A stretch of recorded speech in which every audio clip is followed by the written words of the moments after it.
Welcome to my first chapter, Chapter 1, Clinical Trials. Clinical trials can bring about much needed information to the medical field and can save countless lives. But first of all, what are clinical trials? Clinical trials are a multi-step process in which a group of doctors observe the effects of a new treatment and/or medicine to subjects.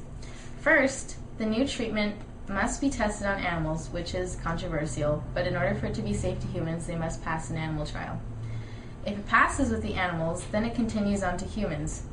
The trial is tested on about 100 to 300 human patients to prove its effectiveness.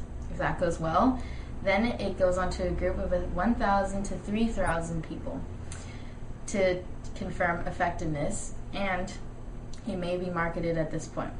Studies continue even after the medicine or treatment has been marketed in order to provide more information on benefits and risks.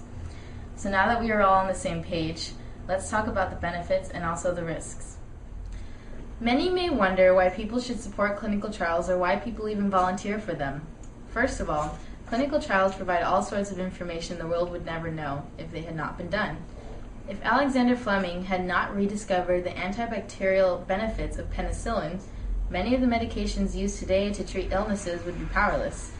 While it is true that another bright scientist might have discovered it later on, if Alexander Fleming had not discovered it at the time that he did, more people would have died, and penicillin would have been discovered until it was too late.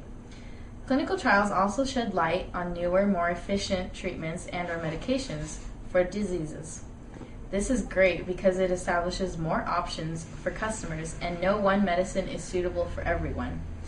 So, with more medications on the market, more people have access to proper treatments. However, some people believe that clinical trials are dangerous and risky. It is true that there are risks involved with every clinical trial, but doctors always make sure that their subjects are well informed about their risks as well as their benefits. This is also the reason for inclusion and exclusion criteria. Inclusion criteria is the list of qualities that a patient must have in order to participate in a clinical trial. Exclusion criteria is just the opposite. It is a list of qualities that patients cannot have or that are not acceptable to be in the clinical trial. If a patient has a quality that could be aggravated by a clinical trial, that quality would be listed in the exclusion criteria because a patient could be harmed by that and potentially die. For instance, in this study held by UCSD Medical Center, the evaluation of urinary flow as an early biomarker for acute kidney injury, the inclusion criteria are as listed. Patients more than 18 years old and admitted into the medical ICU, which is good because you want the patient to know that they're going to be in this trial. Use of a urinary catheter. It would just be much more easier to collect more urine samples from somebody who has a catheter rather than somebody who is independent. And lastly, sign informed consent form. Their inclusion criteria because the patients need to know that they're going to be in the study. And for the exclusion criteria, patient in chronic dialysis. This is not suitable for this study because it's studying acute kidney injury, not chronic kidney injury. We'll talk about this later when I talk about kidney anatomy and function. Second, prisoners or institutionalized individuals. Thirdly, present anemia. This could potentially affect the data and may aggravate their condition. And lastly, not considered likely to survive 48 hours in the ICU. You would not be able to collect sufficient data from this person if they are ready to die.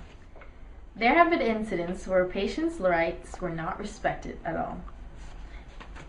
For instance, in 1932, a clinical trial held in Tuskegee, Alabama, resulted in the deaths of all the participants.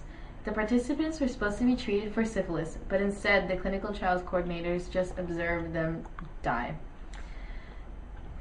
No one received treatment or even a placebo. A placebo is a false medication given in a clinical trial in order to assess the effectiveness of a new treatment or drug given to the other patients. In this case, the study coordinators were entirely to blame because every participant has the right to know what their risks are. Had these patients known that they were going to be sent to their deaths, they would have most likely opted out of that study. However, it is not guaranteed that every patient will receive treatment, but in this case, the participants were fooled into thinking that they would receive treatment. This is the reason why the Patient's Bill of Rights was established. Adopted by the U.S. Advisory Commission in 1998, These rights were designed to protect the patient's rights.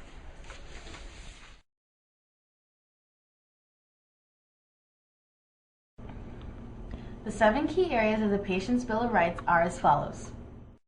Number 1, information disclosure. You have the right to accurate and easily understood information about your health plan, healthcare professionals, and healthcare facilities. If you speak another language, you have physical or mental disability, or just don't understand something, help should be given so you can make informed healthcare decisions. Number 2, choice of providers and plans. You have the right to choose healthcare providers who can give you high-quality healthcare when you need it. Number 3, access to emergency services. If you have severe pain, injury, or sudden illness that makes you believe that your health is in serious danger, you have the right to be screened and stabilized using emergency services. You should be able to use these services whenever and wherever you need them, without needing to wait for authorization and without any financial penalty. Number 4, participation in treatment decisions. You have the right to know your treatment options and take part in decisions about your care. Parents, guardians, family members, and others that you select can represent you if you cannot make your own decisions. Number 5, respect and non-discrimination. You have the right to considerate, respectful care from your doctors, healthcare representatives, and other healthcare providers that does not discriminate against you. Number 6, confidentiality of healthcare information. You have the right to talk privately to your doctor and healthcare providers that have your healthcare information protected. You also have the right to read and copy your own medical record. You have the right to ask that your doctor change your record if it is not correct, relevant, or complete. And lastly, number 7, complaints and appeals. You have the right to a fair, fast, and objective review of any complaint you have against your healthcare plan, doctors, hospitals, or other healthcare personnel as well. This includes complaints about waiting times, operating hours, the actions of healthcare personnel, and the adequacy of healthcare facilities. The Patient's Bill of Rights are designed to make healthcare safer and more efficient. Although doctors in the past did not have this protocol to follow, healthcare professionals now have the guidelines to ensure their patients' trust. Finally, as a closing statement, clinical trials are the key to medical breakthroughs, and with more support and acceptance, more lives can be saved. Stay tuned for my next video, Kidney Anatomy, Chapter 2. I will explain kidney structure, and I will also perform a demo you won't forget.